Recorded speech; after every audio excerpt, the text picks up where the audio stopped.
شفاء صدور فاض وعطر كل لسان. فصل نمبر 8. طب نبوی میں اسہال کا طریقہ علاج. اسہال کہتے ہیں ڈائریا کو، موشن کو. وامٹس اور موشن دونوں ایک ساتھ، ادھر وامٹ آتی ہے ادھر موشن آ جاتا. ٹھیک ہے، وائرل انفیکشن کہتے ہیں یا جو بھی چیز کہتے ہیں. وائرل انفیکشن کے بارے میں بھی ہم انشاءاللہ اس میں پڑھیں گے کہ کیا چیز ہے جو وائرل انفیکشن کو نام دے دیا گیا ہے. جو چیز نظر نہیں آتی اس کو ہمیشہ وائرل انفیکشن کہہ دیا جاتا ہے، اور اس میں اکثر شیطانی اثرات ہوتے ہیں. انشاءاللہ ہم آگے پڑھیں گے، پھر آپ کو اچھی طرح سے سمجھ آ جائے گا. صحیحین میں ابو متوکل کی حدیث ابو سعید خدری سے مروی ہے کہ ایک شخص رسول اللہ صلی اللہ علیہ وآلہ وسلم کی خدمت میں حاضر ہوا اور عرض کیا کہ اے اللہ کے رسول، میرے بھائی کے پیٹ میں تکلیف ہے. ایک روایت میں ہے کہ اس کو دست ہو رہے ہیں، یعنی موشن ہو رہے ہیں. تو آپ صلی اللہ علیہ وآلہ وسلم نے فرمایا اسقہ عسلا، کہ اس کو شہد پلاؤ. وہ گیا اور واپس آ کر اس نے عرض کیا کہ اے اللہ کے رسول، میں نے اسے شہد پلایا مگر کوئی فائدہ نہیں ہوا. اور ایک اور جگہ پہ روایت ہے کہ میں نے اس کو شہد پلایا مگر پلانے سے دستوں میں کمی نہیں ہوئی، زیادتی ہی ہوئی ہے. یہ بات 2 یا 3 مرتبہ کے تکرار سے پیش آتی رہی. یعنی وہ آتا رسول اللہ کے پاس، شکایت کرتا کہ اس کو آرام نہیں آیا، تو آپ کہتے جاؤ شہد پلاؤ. وہ گھر جاتا، اس کو شہد پلاتا، موشن کم نہ ہوتے. پھر واپس آتا، نبی صلی اللہ علیہ وسلم سے شکایت کرتا کہ یا رسول اللہ، اس کے موشن کم نہیں ہوئے، شاید میں نے پلایا ہے مگر کم نہیں ہوئے. جب چوتھی بار یہ نوبت پیش آئی تو آپ نے فرمایا اللہ کا کہنا سچ ہے، تمہارے بھائی کا پیٹ جھوٹا ہے. وجہ کیا تھی؟ اب دیکھیں، موشن یا ڈائریا، اس کو سمجھنے کی ضرورت ہے. ہم بڑے کنفیوز ہوتے ہیں ایسی حدیث پڑھ کے جب ہمیں پوری بات کی سمجھ نہیں ہوتی.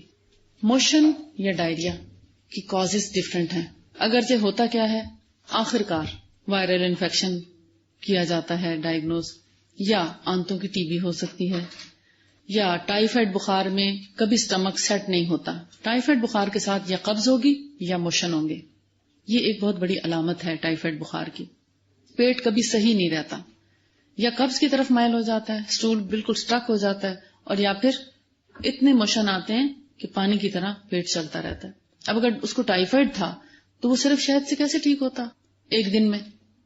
سوچنے کی بات ہے نا، کہ اگر ہو سکتا ہے کہ اس کے بھائی کو ٹائیفائڈ ہو اور وہ چاہتا ہو کہ بس آج ہی آج میں میرا بھائی ٹھیک ہو جائے، تو آپ صلی اللہ علیہ وآلہ وسلم نے ایسا کیوں فرمایا کہ اس کو صرف ڈائریا نہیں ہے، اس کی بیماری کی وجہ کچھ اور ہے.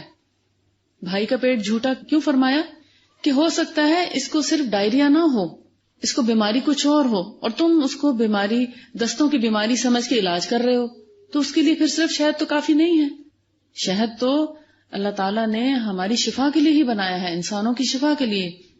اور جو لوگ دین کا کام کرنے والے ہیں، شہد ان کے لیے بہت بڑا سہارا اور بہت بڑی بیساکھی ہے، کیونکہ شہد بہت زیادہ انرجی دینے والی چیز ہے. شہد آپ کو باہمت رکھنے والی چیز ہے، آپ کے جسم کو طاقت پہنچانے والی چیز ہے، ملٹی وٹامن ہے، سورس ہے ملٹی وٹامن کا، نیچرل سورس، اور نیچرل اینٹی بایوٹک ہے. آج کی لیٹسٹ ریسرچ یہ ہے کہ شہد اینٹی بیکٹیریل میڈیسن ہے، اللہ کی بنائی ہوئی، جس کے کوئی سائیڈ ایفیکٹس نہیں ہیں.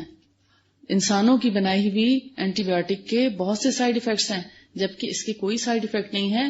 بیکٹیریا کو دنیا کی تمام اینٹی بایوٹک سے زیادہ اچھا کل کرتا ہے. کسی بھی وائرس یا بیکٹیریا کو سب دواؤں سے بڑھ کر زیادہ اچھا کل کرتا ہے. اگر آپ شہد کے بارے میں جب بیان پڑھیں گے آپ حیران ہو جائیں گے. اسی کے اندر ہے کہ اگر شہد کے اندر 6 مہینے تک کھیرا رکھ دیا جائے، کھیرا آپ دیکھتے ہیں ایک دن میں سکڑنے لگتا ہے، آپ فریش لے کر آئیں، فریج میں نہ رکھیں، باہر رکھ دیں تو دوسرے دن وہ ڈھیلا ہو جاتا ہے، مرجھایا ہوا ہوتا ہے. لیکن شہد کے اندر اگر اتنا شہد ہے کہ اس میں کھیرا ڈپ کر دیا جائے، صرف ایکسپیرینس کے لیے، اس لیے نہیں کہ آپ کھیرے جا کے رکھ دیں شہد میں، سمجھنے کے لیے بتا رہی ہوں، کیونکہ اس سے پہلے ہی کلاس کو میں نے بتایا تو کہنے لگی تو پھر وہ کتنا شہد ہونا چاہیے اگر کھیرا ہم اس میں ڈپ کریں. یعنی اصل بات یہ ہے کہ کھیرے کے اندر سب سے زیادہ کیا چیز ہے؟ پانی ہے نا. اب پانی والی سبزی ہے، اس کو اگر آپ شہد میں رکھتے 6 مہینے تک اس کو آنچ نہیں آتی، وہ ڈھیلا بھی نہیں ہوتا، 6 ماہ تک بغیر فریج کے.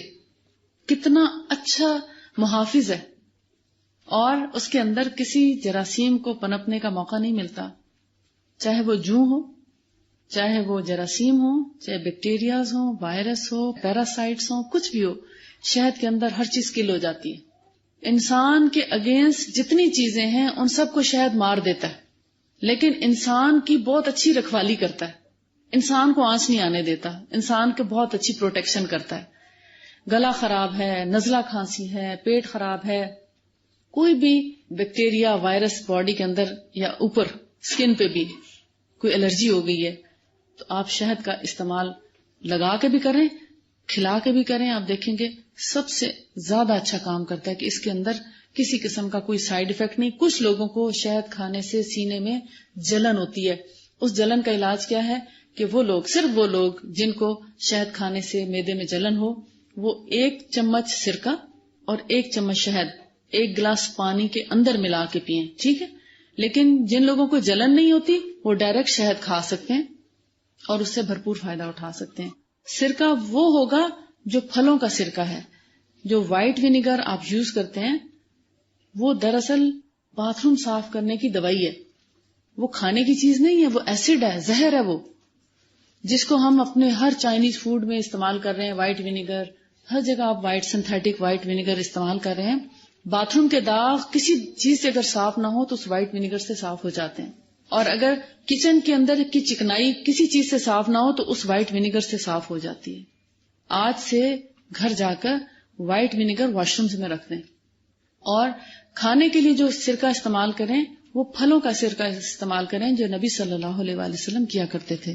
اور ہمارے ملک میں بہت اچھا دنیا کا بہترین سرکہ بن رہا ہے. کوئٹہ میں ایک بہت بڑی کمپنی ہے، اس کو دتوز ونیگر کہتے ہیں. اللہ دیتا جیسے نام ہوتا ہے نا تو اسی کے نام سے دتوز ونیگر کے نام سے وہ دتو کے سرکے آتے ہیں. ہمارے یہاں اویلیبل ہیں، اسلام آباد، پنڈی، ہر جگہ، پاکستان کے اندر ہر جگہ موجود ہے. وہ اس طریقے سے بنایا جا رہا ہے سرکہ جو صدیوں سے چلا آ رہا ہے. سرکہ بنانے کا طریقہ دیسی طریقے سے بنائے جاتے ہیں. باقی جتنے سرکے ہیں وہ ہو سکتا ہے مشینی یا کچھ تھوڑا بہت سنتھیٹک بھی ہوں، مگر یہ نیچرل سرکے ابھی تک ہمیں اللہ کی رحمت ہے کہ اویلیبل ہیں. یہ بہت بڑی بڑی بھٹیوں میں تیار کیے جاتے ہیں. آپ دیکھیں گوشت کتنی جلدی خراب ہو جاتا ہے. آپ 2 دن گوشت کو کچا گوشت باہر نہیں رکھ سکتے، لیکن اگر آپ شہد میں ایک بوٹی ڈپ کر کے ایکسپیرینس کرنا چاہیں، اگر ایک بوٹی اگر آپ رکھ کے دیکھیں تو 3 مہینے تک وہ بوٹی اسی طرح فریش رہے گی بغیر فریش کے. تو اس کا کیا مطلب ہے کہ ایک تو پروٹیکٹ کرتا ہے ہمیں، اور دوسری طرف تمام بیکٹیریاز کو کل کرتا ہے. جتنے انسان کے مخالف چیزیں ہیں، ہارمفل چیزیں ہیں، ان سب کو مٹاتا ہے، ختم کرتا ہے، اور انسان کی بہت اچھی پروٹیکشن کرتا ہے. ہو سکتا ہے اب آپ کو شہد کے مزاج کی سمجھ آ گئی ہو. شہد آپ ایکنی پہ، پھوڑے پھنسیوں پہ، بوائلز پہ، الرجی پہ، ایکزیما پہ، کسی بھی چیز پہ مختلف انداز میں مختلف چیزوں کے ساتھ ملا کے بہت اچھا اس سے علاج کر سکتے ہیں. گلے کی خرابی میں، نزلے میں، کنجیشن میں، سائنس میں، سور تھروٹ میں اس سے بہت ہیلپ لے سکتے ہیں. اس میں اگر آپ غور سے پڑھیں اس کو تو یہ نہیں بتایا کہ اس کو پانی میں ملا کر شہد دو، اس کو شہد پلاؤ. شہد ہے لیکوڈ، خود لیکوڈ ہے، اس لیے اس کو پینے کی بات کی جاتی ہے. اور گھونٹ کیا ہوتا ہے؟ یعنی کم از کم 1 ٹیبل سپون شہد. کھانے کی چیز تو نہیں ہے نا، ہے تو پینے کی چیز، تو اس لیے پیا جائے گا. اس کا مطلب یہ نہیں کہ ضرور پانی میں ملا کر پئیں. دیکھیں اس کو پلانے یا پینے کے بھی مختلف انداز ہیں. گرم پانی میں اگر آپ ملا کر پیئیں گے تو قبض کو توڑتا ہے. اگر آپ اس کو ٹھنڈے پانی میں ملا کر پئیں تو آپ کے ہائی بلڈ پریشر اور بلڈ سرکولیشن اور ان کو بڑا سیٹ کرتا ہے. شوگر لیول کو انکریز کرتا ہے، اگر شوگر لیول ڈاؤن ہو جائے اس کو بڑھاتا ہے. اس کے علاوہ ڈائریکٹ کھائیں گے تو آپ کے سور تھروٹ، سائنوسائٹس اور گلے کی جتنی تکالیف ہیں، ٹانسلائٹس وغیرہ کو ٹھیک کرنے میں ہیلپ کرے گا. اور اس کے علاوہ آنتوں میں اگر کیڑے ہیں تو ان کو کل کرنے کے لیے بھی ڈائریکٹ ہنی کھایا جائے گا. سردی سے بچاؤ کے لیے، کنجیشن کے لیے بھی شہد کا کھانا ہی زیادہ مفید ہے. کھانے سے مراد یہ کہ اس کا ڈائریکٹ گھونٹ پینا. البتہ جن کو تھوڑا تلخی ہوتی ہے شہد سے، اگر ہلکی پھلکی تلخی ہے تو وہ ضرور پانی میں ملا کر پئیں، نارمل پانی میں، روم ٹیمپریچر میں. اور اگر زیادہ ہی جلن ہوتی ہے تو پھر اسی پانی میں 1 چمچ سرکہ ملا کر پئیں. تو یہ مختلف مزاجوں کے لیے میں نے آپ کو ساری چیز بتا دی کہ گرمی کے مزاج والے لوگ پھلوں کے سرکے کے ساتھ پانی میں ڈال کر پئیں. جن کے مزاج میں ٹھنڈک ہے وہ ڈائریکٹ شہد کھا سکتے ہیں. اور اگر گرمی کا موسم ہو تو پانی میں ملا کر پی لیں، سردی کا موسم ہو تو ڈائریکٹ شہد کھائیں. چونٹیاں نہیں ہوتی شہد میں، وہ تو ہماری غفلت سے آتی ہے نا. اگر چونٹی آ بھی گئی ہے تو آپ اس کو چھان سکتے ہیں، کپڑے میں چھانے تو چونٹی نکل جاتی ہے. ایک رومال اگر ہو نا ململ، اس میں آپ ڈال کے اس کو لٹکا دیں، آپ دیکھیں گے کافی دیر کے اندر ہی وہ نکلے گا، مگر نکل آئے گا. نیچے آپ اس کو بول رکھ دیں تو شاید سارا صاف ہو جائے گا. میری تو عادت ہے، میں نے جب سے پڑھا اس کو تو میں شاید ہی کوئی دن ہو یا شاید سفر بھی کوئی ایسا ہو کہ میں شاید ساتھ نہ لے کر گئی ہوں کہ مجھے ہو سکتا ہے وہاں نہ ملے تو میرے پاس شاید ہونا چاہیے. کتنا ہی طویل سفر ہو یا کتنا چھوٹا ہو، شہد میرے پاس ضرور ہوتا ہے. اور میں ہمیشہ اس کو ایک گھونٹ لے لیتی ہوں. اور ہمیشہ فجر کی نماز کے بعد سب سے پہلا کام میرا شہد کھانا ہوتا ہے. اور پھر جب دل چاہتا ہے پھر پانی پیتی ہوں، گرمیوں میں بھی اور سردیوں میں بھی. تو اس سے کیا ہوتا ہے، میرے پاس اتنے مریض آتے ہیں گلے خرابی کے، کھانسی کے، ٹی بی کے، نہ جانے کیسے کیسے امراض کے. تو اگر میں شہد نہ کھاؤں تو ہو سکتا ہے کہ میں بھی انہی جیسی ہو جاؤں. اور اگر کلینک میں بیٹھے ہوئے بھی کسی مریض کے آنے کے بعد مجھے اریٹیشن ہو تو میں شہد لے لیتی ہوں اور الحمدللہ اس سے مجھے بہت افاقہ ہو جاتا ہے. یعنی جیسی گلے میں کھچ کھچ آتی ہے تو آپ کو کہتے ہیں اسٹریپسلز لیں، آپ شہد لیں. شہد سب سے اچھی دوائی ہے. اس کے باقی فوائد آپ گھر جا کے پڑھیں، اور جو جو پڑھے گا اس کو شہد کے سارے فائدے مل جائیں گے. اس کو شہد کی اچھی طریقے سے سمجھ بھی آ جائے گی، طریقہ استعمال بھی سمجھ آ جائے گا. جو نہیں پڑھے گا وہ محروم رہ جائے گا. شہد کی جو ایک افادیت ہے مجموعی، وہ میں نے آپ کے سامنے رکھ دی ہے. اور شہد سب سے بہترین حفظان صحت کی چیز ہے، یعنی آپ کی صحت کی حفاظت کرنے والی چیز ہے. اس سے زیادہ دنیا میں کوئی اور چیز اچھی نہیں ہے جو میٹھی بھی ہو، مزے کی بھی ہو اور آپ کی صحت کی حفاظت کرنے والی بھی ہو. ورنہ کلونجی بھی بہت اچھی صحت کی حفاظت کرتی ہے، اور کلونجی کا تیل جو ہے وہ بھی بہت اچھا حفاظت کرتا ہے، مگر کڑوا بھی بہت ہے، ذائقے میں اتنا اچھا نہیں ہے جیسا کہ شہد ہے. علیکم بالشفاءین الاصل والقرآن، تم دو شافی دواؤں سے شفا حاصل کرو، شہد اور قرآن سے. تو قرآن بھی شفا کی چیز ہے اور شہد بھی. فصل نمبر 10 جو ہے اس میں طاعون کا علاج بتایا گیا ہے. طاعون آپ سمجھتے کیا ہے؟ پلیگ، جو چوہوں سے بیماری پھیلتی ہے. اس کے جراثیم چوہوں سے آتے ہیں، اور اگر ایک شخص اس میں مبتلا ہو جائے تو پوری کی پوری آبادی کو اپنی لپیٹ میں لے لیتا ہے. وبائی مرض ہے. اس میں نبی صلی اللہ علیہ وسلم نے بہت سے ہمیں احتیاطی تدابیر بتائی ہیں کیا کرنا چاہیے. اللہ کا لاکھ لاکھ شکر ہے کہ ہمیں اللہ نے اس وائرل ڈیزیز سے بچایا ہوا ہے، اور دعا کریں کہ اللہ تعالیٰ اس کو بچائے رکھے، کیونکہ اللہ تعالیٰ جب کسی قوم سے ناراض ہوتا ہے تو اس پر یہ وبا مسلط کر دیتا ہے. لیکن خدا نہ خواستہ اگر کبھی ایسے حالات پیدا ہو جائیں کہ طاعون پھیل جائے تو پھر ہمیں کیا کرنا چاہیے، آئیے دیکھتے ہیں مختصراً. صحیحین میں عامر بن سعد بن ابی وقاص نے اپنے والد سے بیان کیا، انہوں نے حضرت اسامہ بن زید کا یہ سوال ان سے کرتے سنا کہ انہوں نے نبی صلی اللہ علیہ وآلہ وسلم سے طاعون کے بارے میں کیا سنا. اسامہ نے فرمایا رسول اللہ صلی اللہ علیہ وآلہ وسلم نے فرمایا کہ طاعون ایک بڑا عذاب ہے جو بنی اسرائیل کے ایک گروہ پر نازل کیا گیا تھا. اسی طرح ان لوگوں پر یہ عذاب مسلط ہوا جو تم سے پہلے گزر چکے ہیں. جب تم کو اس بیماری کا پتہ چلے کہ فلاں مقام پر ہے تو اس بیماری کے زمانے میں وہاں نہ جاؤ، اور اگر کسی ایسی جگہ یہ عذاب آ جائے جہاں تم پہلے سے رہتے تھے تو اس سے بچاؤ کے لیے اس سے بھاگ کر وہاں سے نہ نکلو، کیونکہ بچانے والا اللہ ہے. صحیحین کی ایک دوسری روایت میں حفصہ بنت سیرین سے روایت ہے کہ حضرت انس بن مالک نے کہا کہ رسول اللہ صلی اللہ علیہ وآلہ وسلم نے فرمایا طاعون سے مرنا ہر مسلمان کے لیے اللہ کی راہ میں جان دینا ہے.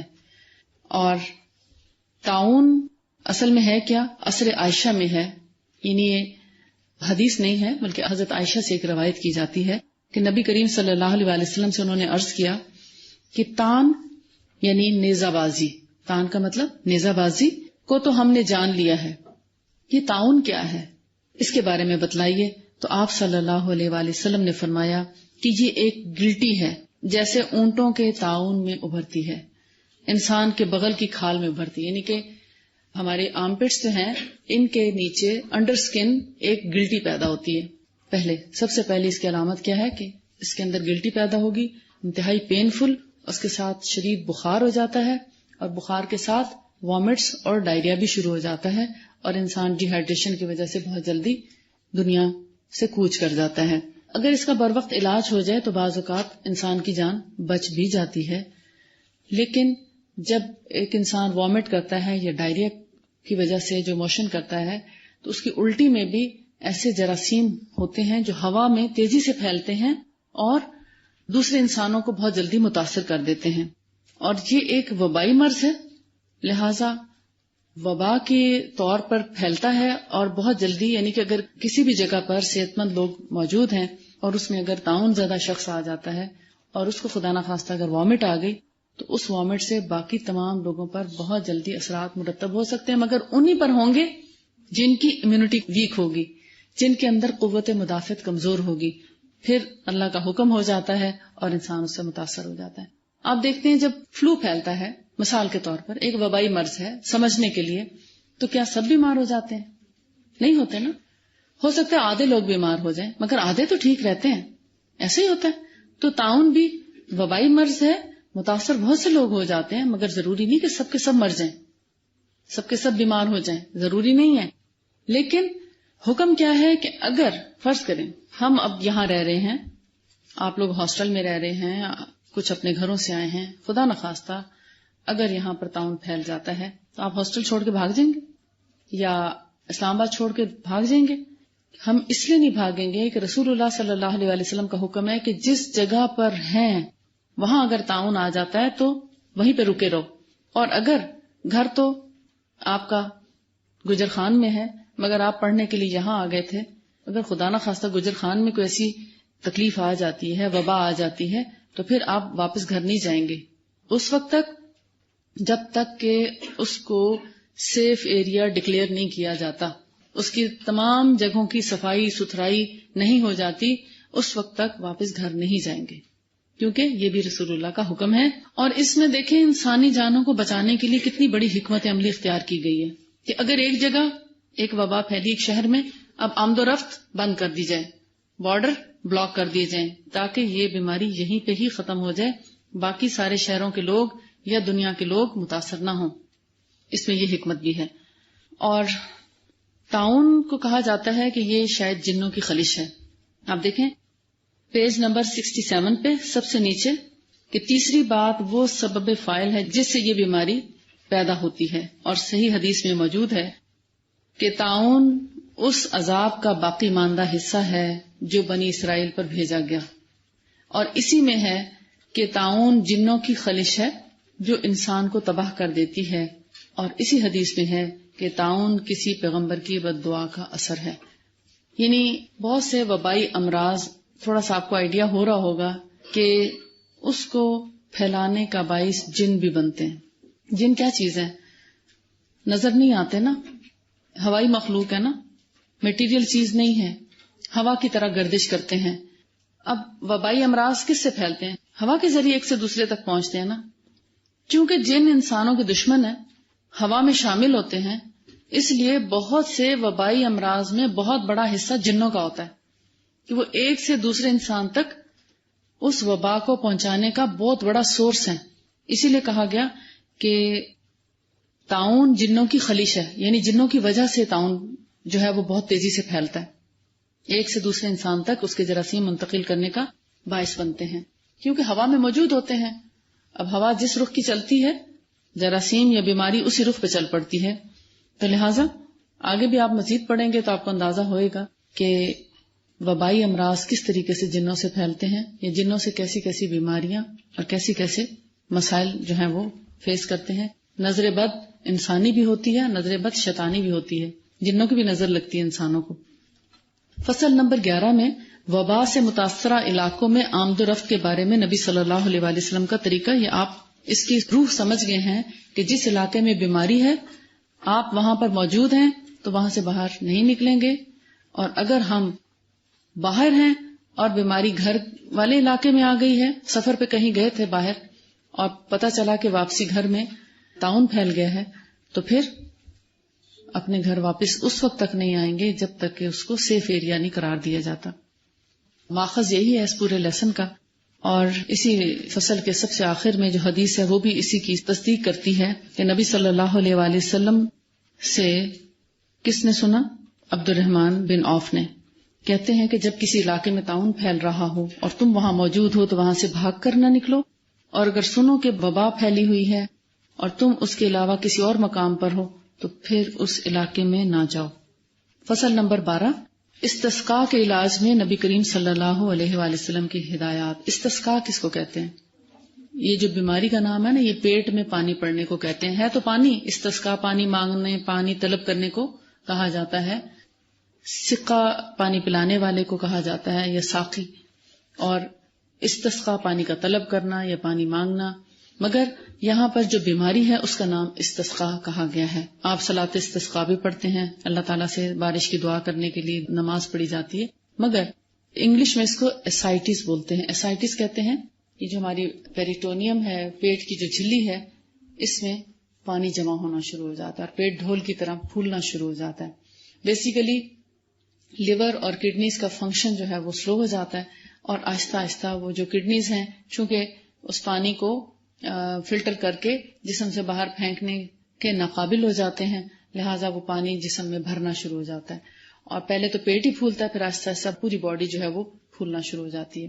تو یہ اسائٹس جو ہے اس کی بہت سی وجوہات ہیں، مگر ہم یہاں پر جو حدیث میں پڑھتے ہیں، آپ نے ضرور حدیث پڑھی ہوگی کہ صحیحین کی حدیث ہے، صحیح مسلم اور بخاری کی، حضرت انس بن مالک سے روایت ہے کہ ارینا اور اکل کے لوگوں کا ایک گروہ نبی کریم صلی اللہ علیہ وآلہ وسلم کی خدمت میں حاضر ہوا۔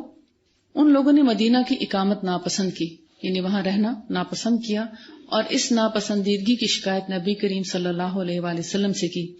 آپ نے فرمایا کہ اگر تم زکوٰۃ میں آئے ہوئے اونٹنیوں کا دودھ اور ان کا پیشاب استعمال کرتے تو تمہیں اسائٹس میں فائدہ ہوتا۔ انہوں نے ایسا ہی کیا۔ کیا کیا؟ یعنی دودھ اور پیشاب کو ملا کر پیا۔ جب یہ گروہ اس چیز سے تندرست ہو گیا تو بجائے احسان مند ہونے کے انہوں نے ان اونٹوں کے چرواہوں پر حملہ کیا، یعنی بغیر کسی وجہ کے حملہ کر دیا۔ مقصد کیا تھا کہ اب ہم ان اونٹوں کو چرا لے جاتے ہیں، بڑے کام کے اونٹ ہیں، یہ تو اتنی بڑی بیماری اتنے دنوں میں حل ہو گئی، تو اب ہم یہ اونٹ ہی لے جاتے ہیں، لہٰذا یہ جو چرواہے اور محافظ ہیں ان کو ختم کریں تاکہ ہمارے لیے اونٹوں کو لے جانا آسان ہو جائے۔ لہٰذا انہوں نے حملہ کر کے ان بیچارے چرواہوں کو قتل کر ڈالا اور اونٹوں کو ہنکا لے گئے، یعنی چوری کی، اور آمادہ پیکار ہوئے، یعنی کیا کیا؟ گناہ کیا۔ پھر اللہ اور اس کے رسول سے بغاوت کی۔ انہوں نے ایک ہی واردات میں کتنے گناہ کیے، یہ ساری ان کی تفصیل ہے، آپ اچھی طرح پڑھ بھی چکے ہیں۔ تو رسول اللہ صلی اللہ علیہ وآلہ وسلم نے ان کے پیچھے ایک دستہ روانہ کیا، صحابہ کرام کا ایک گروہ روانہ کیا، انہوں نے ان کو گرفتار کیا، اور آپ صلی اللہ علیہ وآلہ وسلم نے ان چوروں کے یا ڈاکوؤں کے ہاتھوں کو کاٹنے، پیر اڑا دینے، آنکھوں میں سلائی ڈال کر آنکھیں پھوڑ دینے کا حکم دیا۔ چنانچہ ان کے ساتھ یہ سب کچھ کیا گیا اور انہیں دھوپ میں ڈال دیا گیا، اور اس اذیت کے ساتھ ان سب کی موت واقع ہوئی۔ یہ ایک الگ ٹاپک ہے کہ انہوں نے چونکہ اتنی غلطیاں کی تھیں اور ہر غلطی کی ان کو ایک سزا ملی، اور چونکہ زکوٰۃ کا مال تھا، اللہ کا مال تھا، اس کو وہ انہوں نے چرانے کی کوشش کی، اور پھر قتل و غارت بھی کی، حملہ بھی کیا۔ ان کے چونکہ چرواہوں کی آنکھوں میں انہوں نے سلائیاں ماری، لہٰذا اس کے بدلے ان کی آنکھوں میں بھی سلائیاں ماری گئی۔ بہرحال اصل جو اس میں سمجھنے کی بات ہے وہ یہ کہ اگر کسی مریض کو اسائٹس ہو جائے، پیٹ میں پانی پڑنا شروع ہو جائے، آپ کے اس کلاس کے اندر بھی یقیناً کچھ نہ کچھ لوگ ایسے ضرور ہوں گے جن کی فیملی میں کوئی نہ کوئی ایسا پرابلم ہوگا، جو ڈائلسس پہ ہوں گے لوگ، اور جن کے اسائٹس ہو چکی ہوگی، تو ان کو آپ یہ علاج بتا سکتے ہیں۔ میں نے جتنے مریضوں کو بتایا ان کو اللہ نے بہت شفا دی، اور بہت سے لوگ بالکل ٹھیک ہو گئے، اور جن لوگوں نے اس کے اندر پیشاب ملانا پسند نہیں کیا تو ان کو پوری شفا نہ ہو سکی، اور اس کے نتیجے میں ان کی پھر ڈیتھ بھی ہو گئی۔ لیکن جب ہم ایسی کوئی حدیث پڑھتے ہیں اور اس کے بارے میں اگر دل میں کراہت محسوس کرتے ہیں تو ہمیں اپنی اصلاح کرنی چاہیے اور اپنے ایمان کو تازہ کرنا چاہیے کہ ہمیں وہ رب اور اس کا رسول یہ حکم دے رہا ہے ہمارے فائدے کے لیے۔ آپ کو چونکہ ڈائریکٹ پتہ چل رہا ہے کہ ایک دودھ کے اندر پیشاب ڈال کے پینا یا پلانا ہے ایک بیماری کا علاج، لیکن آپ بہت سی دوائیاں ایسی کھاتے ہیں جن کے اندر سانپوں کے زہر موجود ہوتے ہیں، بہت سے ٹرنکلائزرز ایسے موجود ہیں، بہت سی دوائیں ایسی ہیں جن کے اندر سور کی چربی موجود ہے یا سور کے ہارمونز موجود ہیں پگ کے، اور بہت سی ایسی دوائیں ہیں جن کے اندر بڑی ہی ناپاک چیزیں موجود ہیں لیکن چونکہ آپ کو پتہ نہیں اس لیے آپ ان کو ایز اٹ از استعمال کرتے ہیں. اب یہ چونکہ آپ کو ڈائریکٹ پتہ چل رہا ہے اس لیے دل نہیں مان رہا. آپ نے پڑھا ہوگا جتنے حلال جانور ہیں اللہ تعالیٰ نے ان کی ہر چیز حلال کی ہے. ایسے ہی سوائے خون کے.